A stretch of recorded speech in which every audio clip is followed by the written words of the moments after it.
என்ன இவ்வளோ நேரம் ஆகியும் நம்ம ஆளை இன்னும் காணா. வீட்டு பக்கத்துல இருக்க தியேட்டர் வர்றதுக்கு அவளுக்கு இவ்வளோ நேரம். சை. சீக்கிரம் வாங்கம்மா, படம் போட்டு போறாங்க. இது நம்ம ஸ்டூடெண்ட் ஆச்சு, இந்த நிலைமையிலயா இவன் என்ன பார்க்கணும்? ஃபேமிலியோட வேற வந்திருக்கா போல. வீட்டுல இருக்கிறவங்க என்னைய பார்த்தா ரொம்ப அசிங்கமா நினைப்பாங்களே. பெரியங்களுக்காக டக்கின்லாம் வேற பண்ணணும், எல்லாம் அவளை சொல்லணும். சீக்கிரமா வந்திருந்தா அதெல்லாம் நடந்துக்குமா? கண்டுக்காத மாதிரி கேஷுவலா இருக்கும். பார்த்துட்டானோ? பாத்துட்டான்டா. நீங்க எங்க சார் இங்க? தியேட்டருக்கு எதுக்கடா வருவாங்க? ஸ்கூல்ல இருக்கும்போது ஒரு பையனும் கண்டுக்க மாட்டானுங்க. படம் பார்க்க தான்ப்பா வந்தேன். நீ பாக்குற, நான் பார்க்க கூடாதாடா? படம் பார்க்க வந்தது தப்பு இல்ல, இங்க வந்து உங்ககிட்ட மாட்டினேன் பாத்தியா, அதாண்டா தப்பு. ஓ வெல்கம். தாய் குழமே, நீங்களாச்சும் எடுத்து சொல்லக்கூடாதா அவனுக்கு? ஓகேப்பா பா, போயிட்டான்டா. ஒரு டீச்சரா இருந்துட்டு எனக்கு பிடிச்ச மாதிரி கூட ட்ரெஸ் போட முடியல. சரி, இவே நம்மளை இப்படி பார்க்குறியா?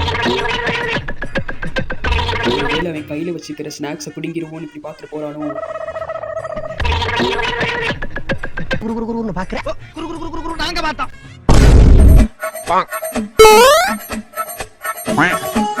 ஐயோ, இன்னொருத்தன் வரானே, நம்ம கண்டுக்காத மாதிரி திரும்பிடுவோம். சாமி, இப்பன்னு பாத்தியா, ஆள் மட்டும் வரக்கூடாதுப்பா. அவனும் பார்த்து பார்க்காத மாதிரி இருந்துக்கிட்டான். நம்மளாம் அப்படியே போயிடும். போயிருப்பானா? பாடா, போயிட்டான்டா. இவனை மாதிரி இருங்கடா, நானும் உன்னை பார்க்கல, நீ உன்னை பார்க்கலன்னு. இப்ப என்ன பார்த்தத ஸ்கூல் எல்லாம் பரப்ப போறானுங்க. நல்ல வேலை என் ஆள் உண்மை வரல. அப்படி வந்திருந்தா இந்த சார் ஒரு பொண்ணை தள்ளிட்டு வந்துட்டான்டா தியேட்டருக்குன்னு சொல்லியிருப்பானுங்க. எப்படி சிக்கிரிக்கம் பாத்தியாப்பா?